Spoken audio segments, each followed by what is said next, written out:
Assalamu alaikum warahmatullahi wabarakatuh. Jirra jirtu mata qashtii akkam nagaa keessanii ani nagaa kooti alhamdulillah. Akkasuma bara haaraa isin ga'e kan waggaa dhufullee rabbi isin haa ga'u. Bara baraan nama jiraatee waggaa haaraa ga'u rabbi isin haa godhu jechuun barbaada mata qashtii happy new year isiniin jedha. Akkasuma obboleewwan koo amantaa adda addaa amantaa kiristaanaa hordoftan bakkuma jirtanitti akka nagaa fayyaa taatan abdiin qaba.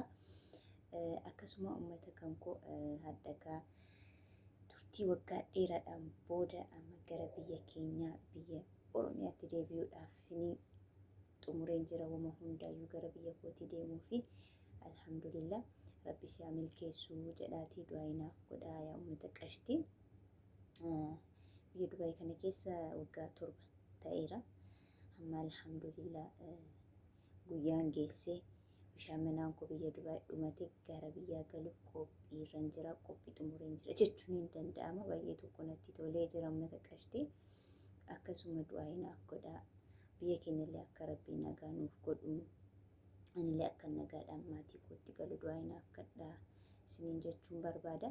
Waa tokko wanti sirreessuu yaadu jira yeroo muraasa keessatti jechuudha yoo rabbi na milkeesse. Kanaafi akka naatasaa ka'u akka rabbi na milkeessu du'aayinaaf godhaa isiniin jechuun barbaada yaa uummata qashtii. Akkasuma obboleewwan kan koo biyya Arabaa jiran kan isin gorsuu barbaadu. Egaa biyya Arabaa kana jiraachuun obsa guddaa barbaachisa. Obsa guddaa barbaachisa dhugaa ani waggaa 7 jechuun qal'aalee miti. Egaa waggaa 7 kana keessa bu'aa bahii hedduu dabarse dhugaa ilmoon namaa tokko kana dabarsuu hin dandeessi jedhame waan hin yaadamne hunda jechuudha dandhamadhe dabarseetini hadha gahee isiniin jechuun barbaada. Dhugaa rabbi dhugaa hedduu bu'aa bahii guddaan dabarse ani biyya Arabaa kana keessatti jechuudha. Himee fixuullee hin danda'u inshaallah yoo rabbiin kan koo na milkeessee waan ani yaadamu waan ani sirreeffachuu barbaade kana sirreeffadhee milkaa'ee nagaadhaan gara biyya kootiitti ga'ee maatii kootii wal ga'ee jedhe viidiyoo isin hojjedha uummata qashtii malee akkasitti waa'een kan koollee himamee dhumuu hin danda'u isiniin jechuun barbaada. Akkasuma immoo warri gara biyyaa akkuma kan koo kana waggaa dheeraa teessanii biyya keessanitti galuu barbaadan jechuudha. Kansalii gaafa gootanii kansalii gizee gootanii uummata qashtii obboleewwan kan koo mana madaamii hojjettan jechuudha. Waraqata kansalii ittiin gootaniin baasii deemaa barreeffadhaati. Waraqata sanaan qodaa yoo naggaadeetti gurgurachuu dandeessanii waraqata kansalii keessanii feetan qodaa manaa guutuu makiinaa barbaadan soofaa waan feetan jechuudha. Waan feetan qodaa manaa guutuu barreessisuu dandeessanii jechuudha. Imbaasii dhaqxanii waan feetan achiin booda waraqata keessan yoo isin nama cimaa taatanii namni dudduuba keessan jiraatee namni isin jajjabeessu jiraatee namni isin wajjin hojjettan jiraatee murteessaadha. Tokkoffaa goobasii ta'uun murteessaadha. Lammaffaa immoo namni cina keessan jiraachuun namni isin jajjabeessu murteessaadha. Kana nama akkanaa yoo taatanii isin fayyada jechuudha. Naggaadeellee ta'uu barbaaddanii deddeebitaniillee qodaa fudhattanii biyya geessu biyya keessaa immoo qodaa as fakkeenyaaf biyya keessatti jechuudha. Bakka kanatti uffata aadaa ta'uu danda'a waan adda addaa shiroo barbaree basu waan adda addaa ta'uu danda'a jechuudha. Biyya keessaallee asitti fiddanii gurgurachuu dandeessanii asiillee waan biyya keenyatti biyya keenya manni barbaadu asii fuutanii geessanii gurgurachuu dandeessanii jechuudha. Warri firii viizaa hojjechiifattan jechuudha. Amma firii viizaa yoo hojjechiifatta waraqata kansalii asumarrattu kansalii godhachuu hin dandeessanu jechuudha. Ani amma waa lama hedduu keessan jira jechuudha. Gwaddanyaan kan keenya tokko dhiyeenya galte isheen waggaa 10 teesse jechuudha. Waggaa 10 teessee kansalii gootee waraqata kansalii fudhattee imbaasii dhaqxee makiinaa 2 soofaa qodaa manaa guutuu jechuudha. Maashinii waan adda addaa bakka qodaa mana tokkoof barbaachisu guutuu jechuudha.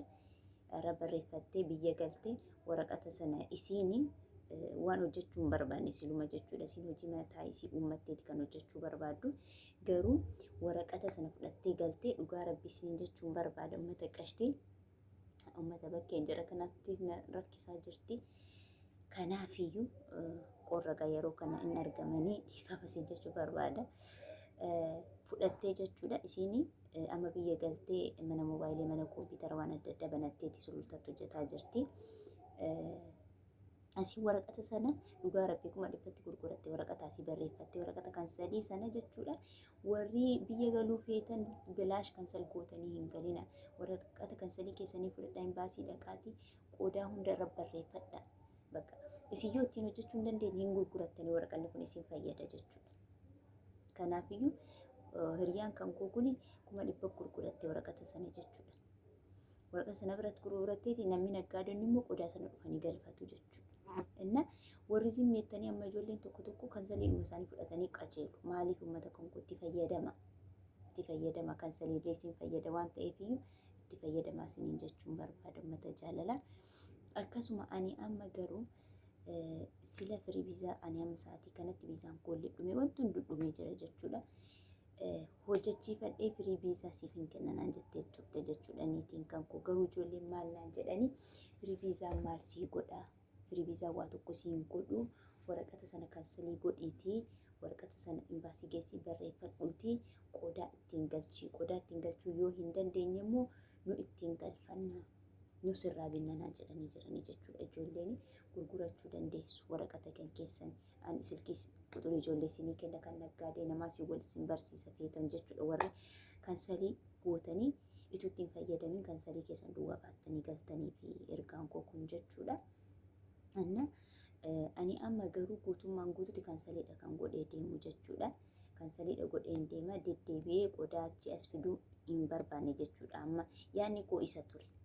Garuu sun waan naa milkaa'u waan natti hin fakkaannee fi furmaanni jiru anaa fi sa'aatii kanatti kansalii godhee waraqata koo geessee barreeffadhee qodaa waan jarri naan jedhan warri naggaadee sana hundumarra barreessee keessee jara gurguradhaa. Jarri immoo waraqata sana qodaa jaraa galfachuu danda'anii jechuudha uummata qashtii. Akkasuma du'aa inaaf kadhaa akka rabbiin na milkeessu akka rabbiin nagaa maatii kootti na galchu waanuma hunda waan ayyaadee hunda rabbiin fuuldura koo akka jiraatu du'aa inaaf godhaa isiniin jechuun barbaada uummata qashtii. Viidiyoodhuma isin hojjedha garuu kun viidiyoodhumaa miti viidiyoodhumaa inshaallah. Sagantaan kun akka qabataanaan isinii hojjedha. Yoo sagantaan kun hin qaqqabne taanaan immoo biyya keenya Oromiyaa galee viidiyoo isinii hojjedha isiniin jechuun barbaada uummata qashtii. Egaa du'aa inaaf godhaa. Warri immoo biyya Arabaa jirtan sa'aatii amma qorraadhaa abshirii jabaadhaa goozii ta'aa cimaa obsillee barbaachisaadha isiniin jechuun barbaada uummata qashtii. Hedduu isin jaalladha hedduu isin kabaja ijoollee obboleewwan kan koo dhugaa galanni keessan guddaadha. Naaf jiraadhaa isiniin jechuun barbaada garuu viidiyoodhuma nagaatti kan jedhu isiniif hin hojjedha. Hangasumatti iyyuu du'aa keessanii nan irraanfatinaa isiniin jechuudha.